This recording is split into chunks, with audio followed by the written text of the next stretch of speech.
God wants every husband to be gracious to their wives. ಪ್ರತಿ ಪತಿಗೆ ಅವರ ಪತ್ನಿಗೆ ದೇವರು ಕರುಣೆ ಉಳ್ಳವರಾಗಿರಬೇಕೆಂದು ಹೇಳುತ್ತಾನೆ. So you have to be gracious as you live with your wives. ನಿಮ್ಮ ಪತ್ನಿಯೊಂದಿಗೆ ಜೀವಿಸುವಾಗ ನೀವು ಕರುಣೆ ಉಳ್ಳವರಾಗಬೇಕು.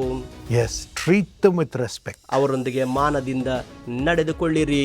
Not be confrontational. ಮತ್ತು ಎದುರು ಬೀಳುವಂತಹ ವ್ಯಕ್ತಿಗಳಾಗಬಾರದು. Never accusing.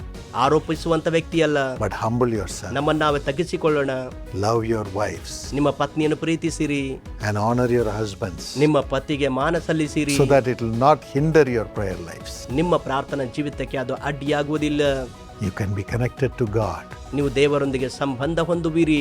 May God give you this grace. ಈ ಕೃಪೆ ಕರ್ತನು ನಿಮಗೆ ಕೊಡಲಿ. So that in everything God will be gracious to you. ನಿಮ್ಮ ಜೀವಿತದಲ್ಲಿ ಎಲ್ಲದರಲ್ಲಿ ದೇವರು ನಿಮಗೆ ಕರುಣೆ ಉಳ್ಳವನಾಗಿರುವನು.